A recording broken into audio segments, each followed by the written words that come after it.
Kwento ito ng isang ordinaryong empleyado na pinagkalooban ng matinding kapangyarihan para maging tagapagligtas sa ibang mundo. Nagngangalang siyang Yuji at kasama niya palagi ang mga slimes at ang isang proud wolf kahit saan man siya pumunta. Isang araw ay nagising si Yuji sa kagubatan na sa huling alaala niya ay nakatulog siya sa opisina na kanyang pinagtatrabahuan. Nakita niya dito ang kanyang mga abilidad at nang mahawakan niya ang isang slime ay kaagad niya itong napaamo. Pinasunod siya ng slime na ito sa isang bahay sa di kalayuan. Pagkapasok nila dito ay nakita nila ang madaming libro. Nang binuksan niya ang libro na Grimoire of Divine Destruction ay kaagad siyang nagkaroon ng mahika sa fire, water, earth at wind. Nakita niya din dito ang marami pang slimes na gusto din magpaamo sa kanya. Mabilis naman niya itong napaamo at lahat ng binabasa na libro ng mga slime na ito ay dumedagdag sa mga kapangyarihan niya dahilan para maging isa siyang sage. Nagulat siya nang magsalita ang mga slimes at paulit-ulit na binabanggit ang kanyang pangalan. Isang araw pagkabalik niya sa guild nila mula sa kanyang misyon ay inakala ng receptionist ng guild na si Lily na sumuko na si Yuji sa misyon nito. Ngunit hindi alam ni Lily na nakumpleto na pala ni Yuji ang misyon na kumuha ng mga dryad flowers na iniluwa ng slime na si Sura. Nagulat si Lily at ang mga adventurers sa nakita nila. Kaagad na tinawag ni Lily ang guild master na si Aegis. Habang nag-uusap sila Yuji at Aegis ay biglang dumating ang adventurer na si Rezen para ipaalam kay Aegis ang usok na namataan nila sa kagubatan at nabalitaan nila na may hukbo ng mga halimaw dito. Kaagad na kinausap ni Yuji ang ibang mga slimes para alamin kung saang direksyon patungo ang mga halimaw. Base sa paglalarawan ng mga slimes sa tinatahak na daan ng mga halimaw ay napag-alaman ni Yuji na papunta ito sa bayan ng Fasten kung saan sila naruroon. Kaagad na pinulong ni Aegis ang mga adventurer para sabihan na lisanin na ang bayan. Ngunit karamihan sa mga ito ay tutol sa plano ni Aegis dahil hindi umano nila kayang iwan ang mga mamamayan ng Fasten para iligtas ang kanilang mga sarili. Dito na sinabi ni Yuji na gagamitin niya umano ang Dragon Bone para makalika ng Dragon's Flame para lipulin ang mga halimaw na paparating. Nag-alinlangan muna sila Aegis ngunit dahil sa sinabi ng adventurer na si Gale ay sumang-ayon din sila sa plano ni Yuji.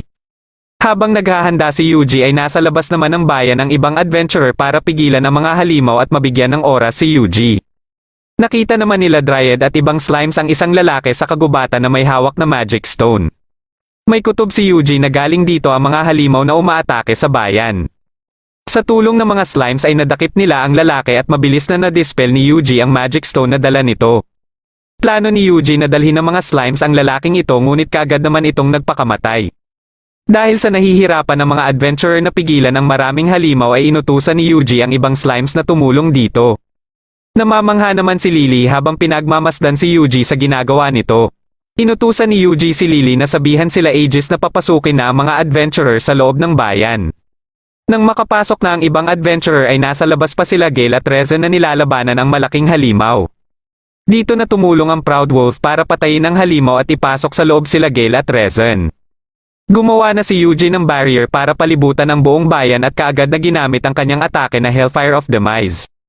Dahil sa may natira pang mga halimaw ay ginamit uli ni Yuji ang ataking ito kahit na nanghihina na siya. Matapos nito ay kaagad naman siyang nawalan ng malay. Nagising siya sa isang silid sa guild at nandito din si Lily. Nakita niya na nagdidiwang ang buong guild sa pagkakaligtas ni Yuji sa kanilang bayan. Pagkaalis ni Lily ay naalala ni Yuji ang nakaraan niyang buhay. Pagkabalik ni Lily sa silid ay wala na dito si Yuji at umalis na ito ng bayan. Ipinaalam ni Lily kay Aegis ang pag-alis ni Yuji at nakita din niya sa mesa ang nakita nila Aegis sa kagubatan. Ayon kay Aegis ay posibleng kagagawa nito ng kulto na matagal na nilang naririnig. Hindi naman nila alam na nasa likod pala ang isang slime ni Yuji para pakinggan ang pag-uusap nilang dalawa. Nakarating sila Yuji sa bayan ng Kilia at nagparehistro din siya bilang adventurer sa guild dito. Sa una ay nag-alinlangan muna ang receptionist dito na irehistro siya dahil isa lang siyang tamer ngunit nang makita nito na may enemy track ang ability siya ay kaagad din siyang tinanggap. Habang tumitingin siya ng mga request ay kinausap siya ng tatlong adventurer na sila Rhodis, Tina at Lisa. Bumuo sila ng grupo para sa isang imbestigasyon at kailangan umano nila ang track ang ability ni Yuji. Dahil sa minamaliit ni Rhodis si Yuji sa pagiging tamer nito ay sinabi naman nila Tina at Lisa na mas kainahinala pa umano si Rhodis dahil lahat ng nakasama nito sa mga misyon ay bigla na lang nawala. Matapos pag-usapan ng misyon ay kaagad din silang umalis. Misyon nila na hanapin ang pinagtataguan ng Earth Dragon at trabaho ni Yuji dito ay alamin kung may kalaban sa di kalayuan. Sa tulong ng mga slimes at ng Proud Wolf ay nalaman ni Yuji na may 5 halimaw na lobo sa unahan at kaagad niya itong pinaalam sa iba. Nang makaharap nila ang mga halimaw ay pinatay ito lahat ni Rhodys para magpakitang gilas. Ayon sa mga slimes na pwede naman na sila na lang ang pumatay sa mga halimaw, ngunit ayon naman kay Yuji na mas maganda din na malaman nila kung gaano kalakas ang mga kasamahan niya. Kinagabihan ay si Rhodys ang nagpasya sa pagkakasunod-sunod sa magbabantay habang nagpapahinga ang iba. Nang magising si Yuji ay sinabi ng mga slimes na umalis si Rhodys sa kalagitnaan ng pagbabantay nito. May hindi magandang kutob na dito si Yuji at nalaman din ng mga slimes na nawawala sila Tina at Lisa. Habang tumatakbo si Rhodys ay napansin niya na may sumusunod sa kanya kaya napahinto ito. Maliban sa Proud Wolf at mga slimes ay sinusundan din pala siya nila Tina at Lisa dahil naghinala si Tina sa pagkasunod-sunod ni Rhodys sa magbabantay. Nang palapit na sa kanila si Rhodys ay gumawa ng paraan ng mga slimes para hindi sila madakip. Nagpatuloy si Rhodys sa pagtakbo at sumunod din sila Tina. Pagkadating ni Rhodys sa destinasyon nito ay dito na nalaman ni Yuji kung bakit nawawala ang mga nakasama dati ni Rhodys. Nagpasya sila Tina na umatras muna ngunit nagalaw nila ang tali dahilan para malaman kaagad nila Rhodys na nasa malapit lang sila. Nagpanggap na halimaw ang mga slimes para hindi kaagad lumabas sila Rhodys at nagtagumpay naman sila. Pagkabalik sa loob nila Rhodys ay pinapwesto ni Yuji ang mga slime sa paligid ng bahay at ginamit niya ang ranged frost. Matapos makuha ng mga slimes ang mga katawan sa loob ng bahay ay nakilala nila Tina ang isa dito na si Gelios na kilalang bandido sa lugar. Gamit ang slime ay nakahanap sila ng magandang lugar para magpahinga. Habang nakabantay si Yuji ay naalala niya ang narinig niyang sinabi ni Gelios na kalamidad pagsapit ng Blue Moon na ayon umano sa Blue Moon of Salvation.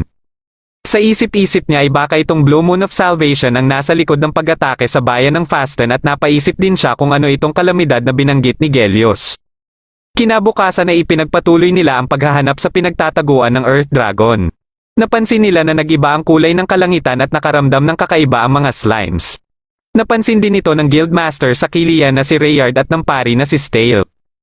Nabanggit ni Stale ang tungkol sa Blue Moon at dahil hindi ito alam ni Rayard ay ipinakita sa kanya ni Stale ang Book of Legend. Biglang may bumagsak mula sa kalangitan at sabay din na bumalik ang natural na kulay nito. Ito pala ay ang Blue Dragon at kaagad itong naramdaman ni Yuji. Matapos niya itong ipaalam kina Tina at Lisa ay pinasunod sila ni Tina papuntang Delight Canyon dahil kilala umano itong safe zone. Pinona ni Yuji ang Proud Wolf at ang ibang slimes para paslangin ang mga halimaw na nasa unahan. Nang makalampas na sa Delight Canyon ang mga ito ay nagpakita naman kina Yuji ang Earth Dragon. Mabilis na nagtago sila Tina at nilabanan ni Yuji ang Earth Dragon. Sa tigas ng balat nito ay hindi ito tinatabla ng mahihinang atake lang. Dahil alam ni Yuji na paparating na ang malakas na bugso ng hangin ay pamwesto siya malapit dito kaya hindi nakaatake ang dragon. Dito na ginamit ni Yuji ang Hellfire of Decimation dahilan para buto na lang ang matira sa Earth Dragon. Pagkabalik nila ng guild ay ipinakita nila ang bungo ng Earth Dragon at ang naninigas na katawan ni Gelios dahilan para bigyan sila ng malaking pabuya. Nilapitan naman ni Rayard si Yuji para isama ito sa pagpupulong tungkol sa Blue Dragon at paano nila ito matatalo. Dahil alam ni Rayard na nakita ni Yuji ang Blue Dragon kaya pinalarawan niya ito. Dito na sinabi ni Stale ang sinasabi sa Book of Legends na katapos magpakita ng Blue Dragon ay wawasakin nito ang buong kontinente sa loob lang ng 3 araw. Ayon sa libro ay isang sugo na may kapangyarihan na kayang tapatan ng isang Diyos ang tatalo sa Blue Dragon. Biglang naalala ni Rayard ang isinagawang ritual sa Cathedral 30 taon na ang nakakaraan na Spirit Summoning Ceremony. At mag-e-epekto ito eksaktong ika-30 taon mismo ang makalipas na 1 linggo na ang nakakaraan. Muling dumilim ang kalangitan at ayon sa mga slimes na sumusubaybay sa Blue Dragon ay mas lumaki pa umano ito. Nagpasya si Rayard na kakalabanin ng guild ang Blue Dragon sa abot ng kanilang makakaya. Kasama din sa operasyon para kalabanin ng Blue Dragon sila Tina at Lisa. Kinausap ni Stale si Yuji at meron itong ibinigay kay Yuji na punyal na dala nito mula sa cathedral. Kinagabihan ay ipinaalam sa kanya ng mga slimes na mas lumaki na naman ang Blue Dragon. Naalala ni Yuji ang sinabi sa kanya ni Rezen tungkol sa fireball niya na sobrang lakas umano kaya may gusto siyang subukan dito. Pinuntahan nila ang Blue Dragon para labanan na ito. Ginamit ni Yuji ang Hellfire of Demise ngunit hindi ito tumalab sa Blue Dragon. Napansin niya na hinihigop ng dragon ang magical energy ng kagubatan kaya mas lumalaki pa ito. Nagpasya si Yuji na gamitin na ang punyal na ibinigay sa kanya at nilapitan niya ang dragon. Nang matamaan niya ito sa mata ay ginamit niya ang Hellfire of Demise. Akala ni Yuji ay natalo niya na ito ngunit bigla siyang inatake nito. Habang sinasangga ang atake ng dragon ay nakita niya ang Divine Strike at ginamit niya ito sa dragon. Nilapitan niya ito at sa kombinasyon ng punyal at Hellfire of Demise ay tuluyan na niyang napatay ang Blue Dragon. Kinaumagahan ay binisita siya ni Rayard para ipaalam ang pagkatalo ng Blue Dragon na ayon kay Stale ay kagagawan umano ng isang tao. Sinabihan din siya nito na pwede niya umanong hinga ng tulong ang guild dahil may kutob na din sila Rayard na siya ang pumislang sa Blue Dragon.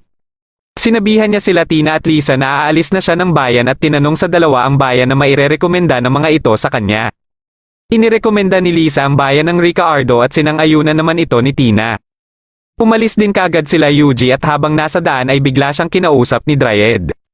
Ipinaalam nito sa kanya ang dalawang klase ng kabute na tumubo sa pinaglabanan nila ng Blue Dragon. Ayon kay Dryad na ang pulang kabute ay kaya niyang gawing sage potions at ang asul na kabute naman ay magagawa niyang mana restoratives. Matapos tipunin ng mga slimes ang mga kabute ay inumpisahan ni Dryad ang paggawa ng mana restoratives. Ngunit nagtataka siya na kulay pula ang kinalabasan nito imbis na asul. Naisip nila na baka sa kalidad ito ng tubig na ginamit kaya lumikha muna sila ng distilled water. Dahil sa kakulay ng magic stone ang potion na nagawa ni Dryad ay naalala muli ni Dryad ang araw na tinulungan siya ni Yuji. Nang makumpleto ang distilled water ay nagtagumpay din sila na maperpekto ang potion. Matapos magawa ang mga potion ay bumalik na si Dryad sa Drya Forest at nagpatuloy na sila Yuji sa paglalakad. Napadaan sila sa kagubatan na puno ng hamog at nakaamoy ang Proud Wolf at mga slimes ng amoy tao. Sa di kalayuan ay narating nila ang isang nayon na nakangiti sa kanila ang lahat ng tao. Nakausap nila dito ang isang matanda at dinala siya sa bahay nito. Tinanong siya kung ano ang pakay niya sa nayon at sumagot si Yuji na naligaw lang umano siya dito dahil sa hamog at patungo dapat siya sa bayan ng Ricaardo. Bago umalis si Yuji ay tinanong niya ang pangalan ng nayon at ayon naman sa matanda na tinatawag ang nayon nila na Mesias. Habang patuloy sa paglalakad ay nararamdaman ni Yuji na may kakaiba sa nadaanan nilang nayon. Pagkadating nila sa Ricaardo ay inuulan ito ng nyebe. Kaagad silang tumungo sa isang kainan ngunit sarado pala ito. Ayon sa babae dito ay kinukulang umano sila ng panggatong dahil ginagamit nila ito para lang sa pagpapainit. Dahil dito ay nagpasya si Yuji na kumuha ng panggatong sa kagubatan at gamit ang mga slimes ay pinatuyo niya ito hanggang sa pwede na itong magamit. Matapos niya itong dalhin sa kainan ay nagawa na din siyang ipagluto dito. Matapos kumain ay pumunta si Yuji sa guild para sumali sa misyon sa pagkuha ng mga panggatong. Nakilala niya dito si Wadka na namumuno sa misyon na ito. Natanong ni Yuji kay Wadka ang tungkol sa kalapit na nayon na Mesias. Ayon kay Wadka na matagal na umanong walang naninirahang tao sa nayon ito kaya nagtaka si Yuji kung ano yung mga nakita niya sa nayon. Nag-umpisa na si Yuji sa trabaho at nagugulat na lang sila Wadka na mabilis lang ni Yuji na nagagawa ito.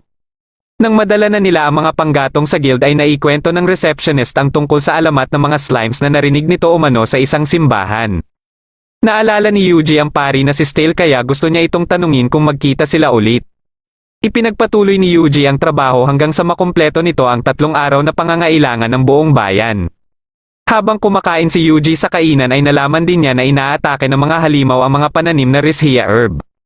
Pinapante ni Yuji sa taniman ng Rishia herb ang mga slimes pati na din ang Proud Wolf. Habang pinapatay ng mga ito ang mga halimaw dito ay nakakita ang mga ito ng parang bolang kristal. Pinakita ito ni Yuji kay Dryad ngunit hindi din ito alam kung anong bagay ito.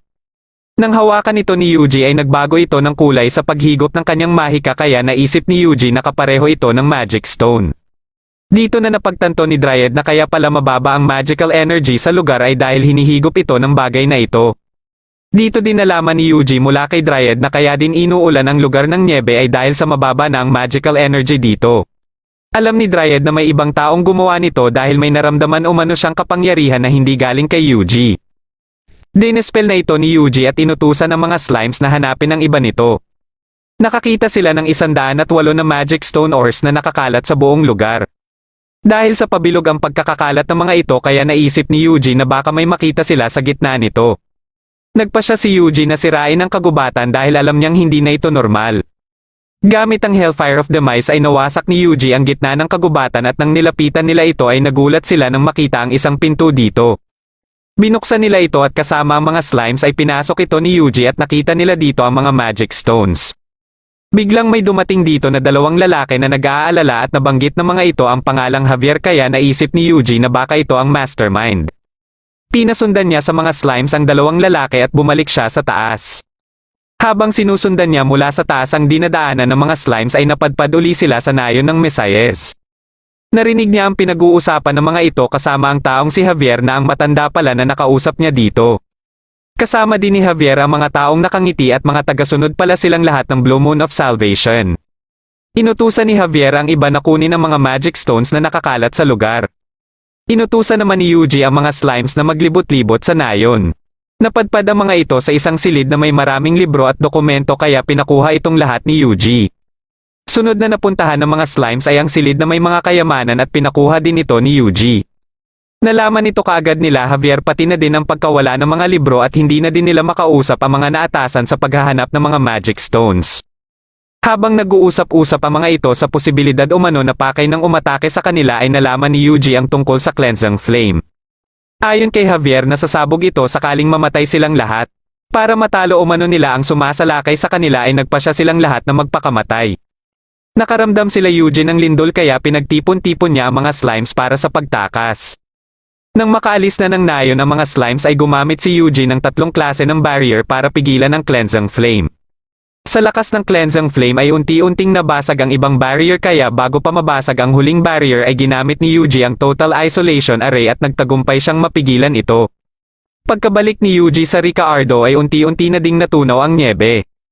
Kinabukasan ay naimbitahan si Yuji para ipagdiwang ng bayan ang pagtatapos umano ng taglamig. Pagkabalik niya ng kanyang tinutuluyan ay binasa niya ang mga dokumento na nakuha nila sa nayon ng Mesias. Isa dito ay naglalaman ng mga pangalan na pinaghahanap ng Blue Moon of Salvation. Nakalagay din dito ang kanyang pangalan at kasalukuyan na itong ginagawa ng mga assassin ng Blue Moon of Salvation sa ibang tao na nakalista. Dahil sa nabasa ni Yuji ay nagpasya siya na lisanin kaagad ang Ricaardo at tinanong sa receptionist ang bayan na pwede niyang puntahan. Inirekomenda nito ang bayan ng Boginia dahil sa monster armor dito at bagay umano ito sa katulad ni Yuji na isang tamer. Inirekomenda din niya na bisitahin ang Geigel's workshop dito na pagmamay-ari ng isang master craftsman. Inumpisahan na din na hanapin ng 2 assassin si Yuji at di nagtagal ay nakita nila ito na naglalakad sa kagubatan. Nalaman naman kaagad ni Yuji na minamatyagan siya ng 2 ito. Plano ng babaeng assassin na alamin muna nila ang totoong kakayahan ni Yuji kung totoo bang isang banta si Yuji sa kanila. Patuloy silang nagmatsyag hanggang sa makarating si Yuji ng Boginia. Dumiretso si Yuji sa Geigel's shop at mula dito ay nagpanggap si Yuji na mahirap at walang espesyal sa kanya. Hindi alam ng 2 assassin na pinagmamatsyagan din sila ni Yuji gamit ang slime. Kumuha si Yuji ng request sa guild at naisip ng mga assassin na ito na ang pagkakataon para makita nila kung isa bang banta si Yuji sa Blue Moon of Salvation. Ginamit ni Yuji ang natural na estilo kung paano makikipaglaban ng isang tamer kaya si Proud Wolf ang pinalaban niya sa mga halimaw. Dahil sa mabilis lang natalo ni Proud Wolf ang mga halimaw kaya naisip ng mga assassin na malakas na tamer si Yuji.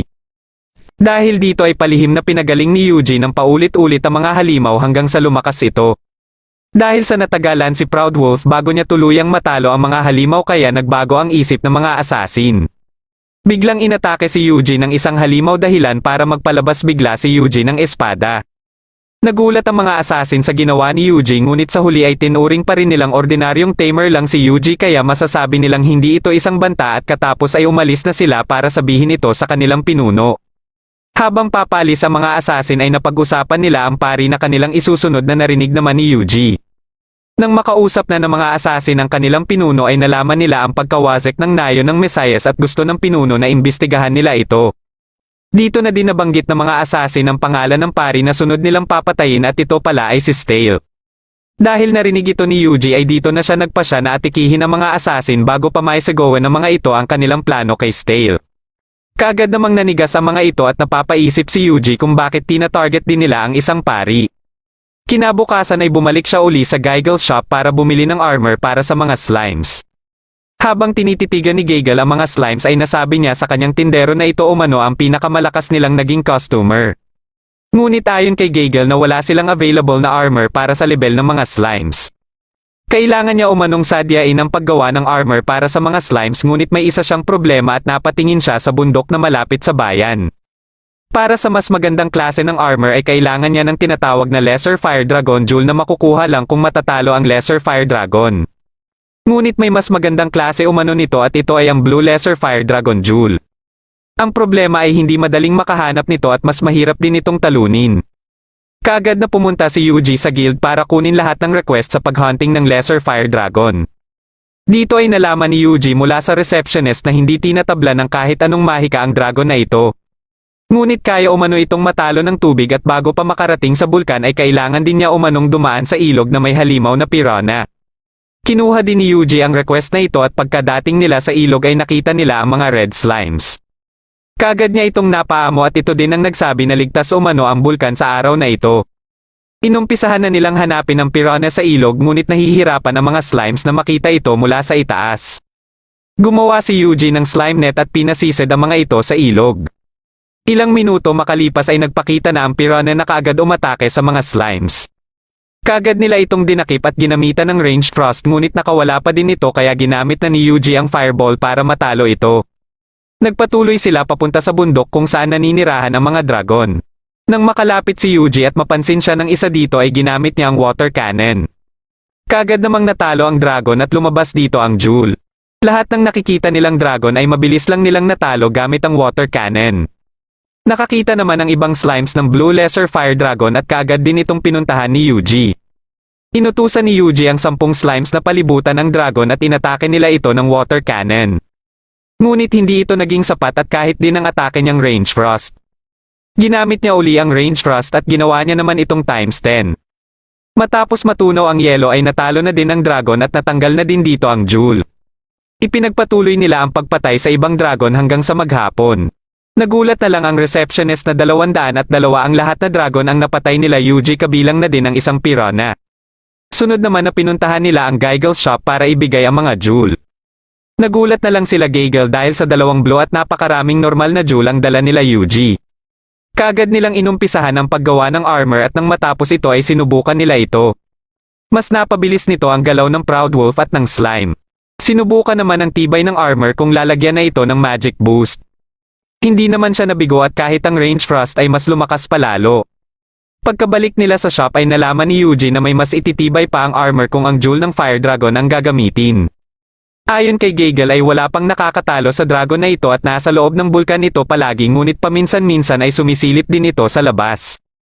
Habang nagpapahinga si Yuji ay ipinaalam ng mga slimes ang pagwawala ng mga dragon sa bundok. Napansin ni Yuji na kapareho ito ng mga halimaw na umatake sa Fasten at naalala niya din ang sinabi ng nakausap ng mga assassin tungkol sa plano ng mga ito.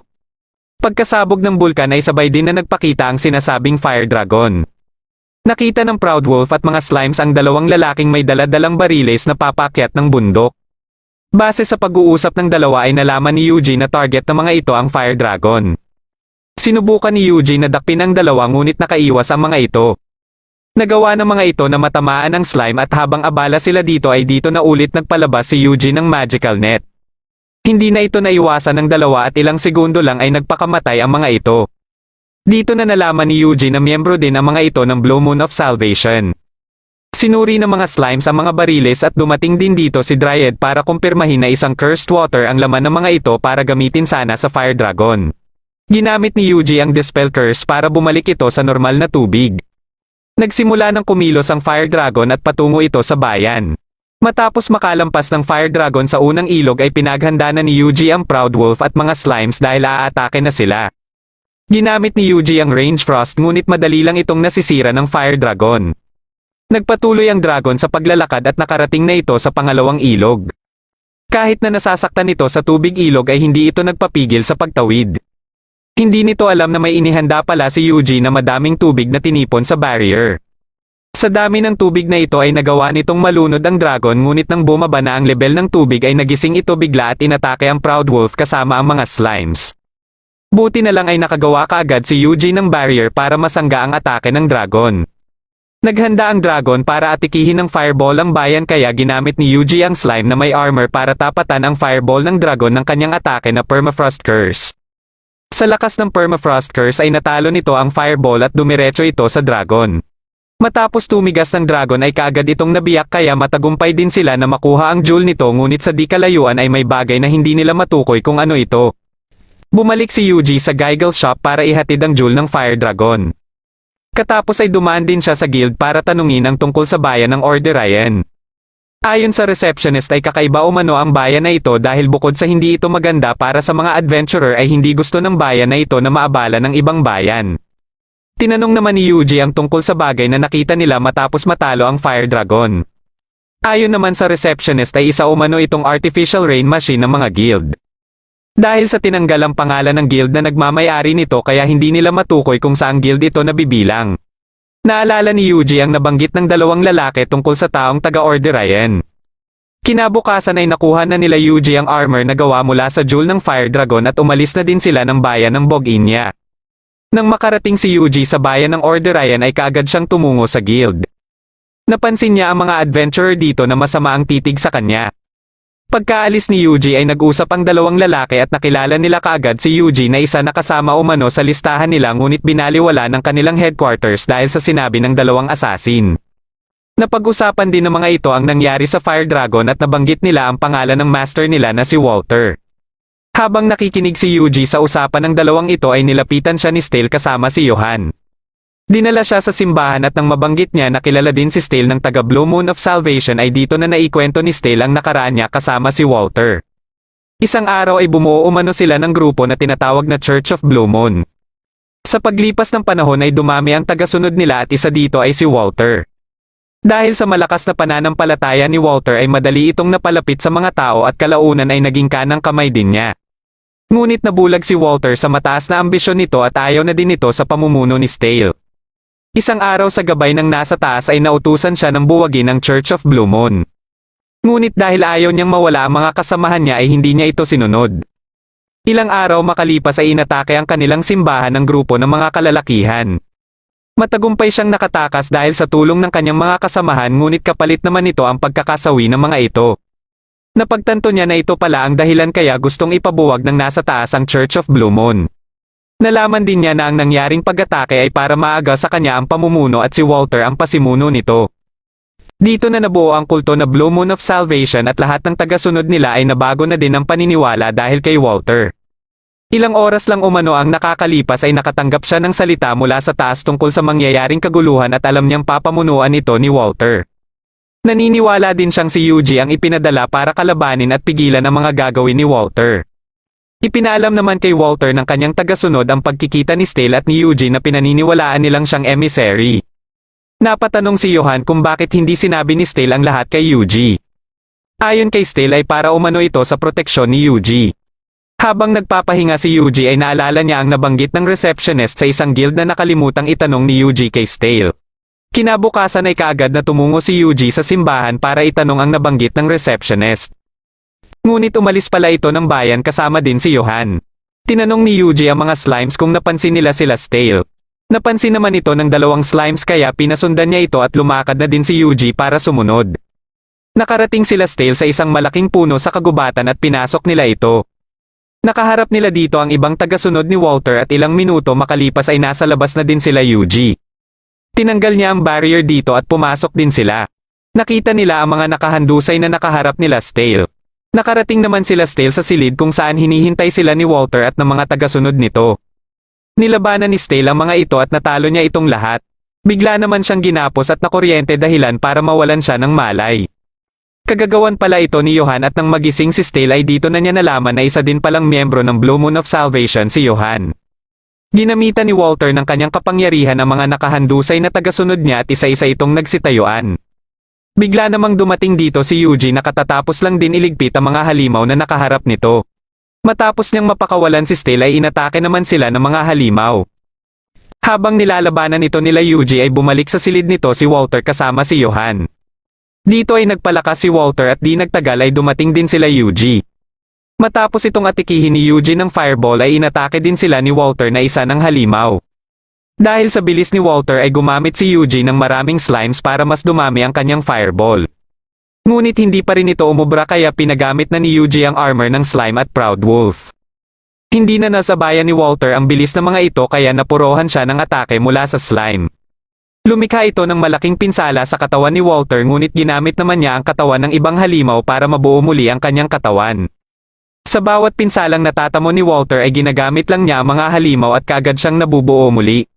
Hanggang sa ginamit na ni Yuji ang Dispel Curse dahilan para hindi na gumana ang ginagawang teknik ni Walter. Paulit-ulit na pinagsusuntok ni Walter si Yuji hanggang sa mawasak niya ang barrier ni Yuji. Sa hudyat ng slime ay ginamit ni Yuji ang magical net at sinundan niya pa ito ng maraming pang net kaya hindi na makagalaw si Walter. Dito na ginamit ni Yuji ang Hellfire of Decimation at dito na nila natalo si Walter.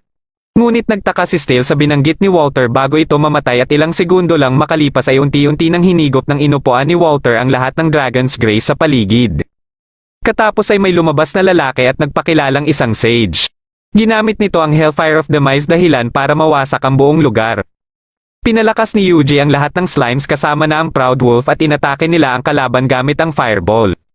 Gumanti naman ito ng Hellfire of Decimation at matapos ipakalat ni Yuji ang mga slimes ay ginamit niya ang Fireball Barrage. Nagpalitan sila ng atake at nagtataka na si Yuji kung bakit paulit-ulit na nakakagamit ang kalaban ng Hellfire of Decimation at Hellfire of Demise kaya naisip niya na baka walang hangganan ang mana nito. Muling umatake si Yuji gamit naman ang Range Frost Ultimate ngunit kaagad na nakagawa ng barrier ang kalaban at nabasag nito ang Range Frost. Umatake uli si Yuji ng Fireball na may 10 beses ang lakas at nasangga pa rin ito ng kalaban. Gumamit ang kalaban ng Hellfire of Decimation times 10 kaya ginaya din ito ni Yuji. Natalo ni Yuji ang Hellfire ng kalaban ngunit hindi pa din ito nagalusan ang kalaban. Dito na inactivate ng kalaban ng sabay-sabay ang mga artificial rain machines sa iba't ibang panig na lugar na naglalaman ng Dragon's Grace dahilan para bumuhos ang ulan at magwala ang mga halimaw. Nagsimula na itong umatake sa bayan ng Fasten kaya ginamit ni Yuji ang mga slimes niya dito para kalabanin ang mga halimaw. Nagpalitan naman sila Yuji at ng kalaban ng Hellfire of Decimation. Napansin na din ng mga slimes ang mga halimaw na papalapit na sa bayan ng Kilie kaya habang ginagamit ang Hellfire of Decimation sa kalaban ay inaatake naman niya ang mga halimaw na malapit sa Kilia. Lahat ng bayan ay nakahanda na para sa paparating na mga halimaw. Naalala ni Yuji ang nakaraan niyang buhay na hindi siya ni minsan humihingi ng tulong sa iba at napagtanto na hindi din pala masama ang makipagtulungan. Dahil dito ay pinalakas ni Yuji ang lahat na adventurer sa iba't ibang bayan na lumalaban sa mga halimaw.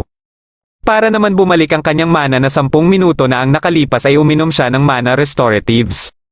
Nilapitan niya ang kalaban at nagpalitan na naman sila ng Hellfire of Decimation.